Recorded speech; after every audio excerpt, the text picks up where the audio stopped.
Hi friends, ఈ వీడియోలో మనము రోజువారీ రాశి ఫలాలలో సింహరాశి వారి గురించి తెలుసుకుందాం. అంతకన్నా ముందు చిన్న రిక్వెస్ట్ ఫ్రెండ్స్, ఈ వీడియో మొదటగా చూస్తున్నట్లయితే లైక్ చేయండి, షేర్ చేయండి, అలాగే సబ్స్క్రైబ్ చేయడం అసలు మర్చిపోవద్దు. మీ యొక్క సపోర్ట్ నాకు ఎంతో అవసరం. ఇక ఈరోజు సింహరాశి వారి చూసుకున్నట్లయితే కొంత ఇబ్బందికరమైన వాతావరణమే గోచరిస్తుంది. విద్యార్థులకు విద్యా నష్టం, ఉద్యోగస్తులకు ఉద్యోగ నష్టం, అలాగే వ్యాపారస్తులకు వ్యాపార నష్టాలు అనేవి కనబడుతున్నవి. పెద్దల మాట వినక కాస్త నష్టపోయే అవకాశమే అధికంగా కనిపిస్తుంది. అలాగే విద్యార్థులు అశ్రద్ధ చేయడం వలన విద్యా నష్టాన్ని ఎదుర్కొంటారు. ఇక ఎవరైతే దూర ప్రయాణాలు చేస్తున్నారో వారికి వాహన ప్రమాద సూచనలు ఉన్నవి కాబట్టి కాస్త జాగ్రత్తగా ఉండండి. అలాగే ఈరోజు సింహరాశి వారు ఆర్థిక విషయాలలో మోసపోయే అవకాశం కూడా కనిపిస్తుంది. అలాగే ఆర్థిక విషయాలలో జాగ్రత్తగా ఉండండి. డబ్బులు ఇవ్వడం కానివ్వండి, తీసుకోవడం కానివ్వండి చేయకండి. అలాగే ఈరోజు కుటుంబ సభ్యులతో విరోధాలు కలిగే అవకాశం కనిపిస్తుంది.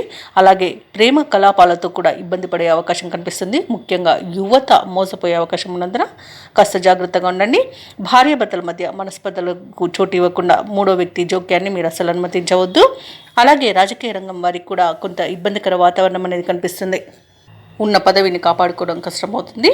అలాగే సినీ రంగం వారికి, కళాకారులకు కూడా ఇబ్బందులు అనేవి ఎదురవుతాయి. ఇక ఈరోజు కొంత ఆర్థిక విషయాలలోనే ఇబ్బందులు ఎదురయ్యే అవకాశం అయితే కనిపిస్తుంది. అలాగే విలువైన ఆభరణాలను, వస్తువులను, ధనాన్ని కానీ పోగొట్టుకునే అవకాశం ఉన్నందున వాటి విషయంలో జాగ్రత్తగా ఉండండి. అలాగే ఈరోజు భూ క్రయ విక్రయాలలో ఎవరైతే రియల్టర్స్ ఉన్నారో వాళ్ళు నష్టాలను ఎదుర్కొంటారు. కాంట్రాక్టర్లకు ఇబ్బందులు తప్పకపోవచ్చు. ఇక వైద్యులకు కష్టకాలంగా చెప్పవచ్చు. వ్యవసాయదారులకు పంట నష్టం అనేది కనబడుతుంది. విత్తనాల విషయంలో మోసపోయే అవకాశం కూడా కనిపిస్తుంది. షేర్ మార్కెట్లలో పెట్టుబడులు పెట్టిన వారికి నష్టాలు ఎదురవుతాయి. కాబట్టి ఈ రోజు పెట్టాలనుకునే వారు మాత్రం ఆచితూచి వ్యవహరించండి. అలాగే తప్పకుండా దేవాలయాలను సందర్శించండి. దేవాలయాలను సందర్శించినప్పుడు మీరు ముఖ్యంగా గుర్తుంచుకోవాల్సింది మీ ఇష్టదైవం యొక్క ఆరాధన అనేది మీకు మంచి చేస్తుంది. కాబట్టి తప్పకుండా ఆ దిశగా ప్రయత్నించండి.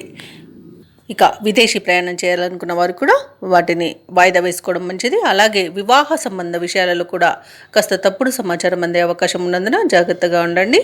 ఇక అనారోగ్య సమస్యలు వేధించే అవకాశం ఉన్నందున ఔషధ సేవనం చేయండి. తగ్గకపోతే వైద్య సంప్రదింపులు చేయడం మీకు మేలు చేస్తుంది.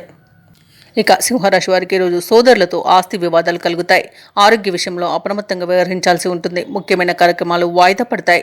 వృత్తి వ్యాపారాలలో ఎవరైతే ఉన్నారో వారికి సామాన్యంగా సాగుతాయి. ఉద్యోగస్తులు ఎవరైతే ఉన్నారో వారికి చికాకులు పెరుగుతాయి. ఆర్థిక పరిస్థితి అంతంత మాత్రంగా ఉన్నప్పటికీ కాస్త ధనానికి సన్నిహితుల సహకారాన్ని పొందగలుగుతారు. ఇక ఈరోజు సింహరాశి వారు ఆకస్మిక ప్రయాణాలతో ఉక్కిరిబిక్కిరి కాగలరు. నిరుద్యోగులకు ఆశలు కలుగుతాయి, కానీ ఫలించే అవకాశం తక్కువగా ఉందని చెప్పవచ్చు. అలాగే ఈరోజు కాంట్రాక్టర్లకు నిరాశ నిస్పృహలు అనేవి తప్పకపోవచ్చు. వ్యాపార వాణిజ్యవేత్తలు ఎవరైతే ఉన్నారో వారికి సాధారణ లాభాలతోనే సరిపెట్టుకోవాల్సి వస్తుంది. ప్రభుత్వ ఉద్యోగస్తులు కొన్ని బాధ్యతలకు తలకు మించి భారంగా మారవచ్చు. చిత్ర పరిశ్రమ వారికి, సాంకేతిక నిపుణులకు కొన్ని చికాకులు తప్పకపోవచ్చు. విద్యార్థులు శ్రమించాల్సిన రోజుగా చెప్పవచ్చు. ముఖ్యంగా మహిళలకి మానసిక ఆందోళన అనేది పెరుగుతుంది. ఇక సింహరాశి వారికి అదృష్ట రంగు పసుపు, ప్రతికూలమైన రంగు గులాబీ, అదృష్ట సంఖ్య 3. సింహరాశి వారి ఈరోజు దుర్గాదేవి అష్టోత్తర శతనామావళి, అలాగే సుబ్రహ్మణ్య స్వామి అష్టోత్తర శతనామావళి పఠనం చేయడం వలన మంచి శుభ ఫలితాలను పొందుతారు. అలాగే పనులలో వచ్చే ఆటంకాలని తొలగించుకోగలుగుతారు.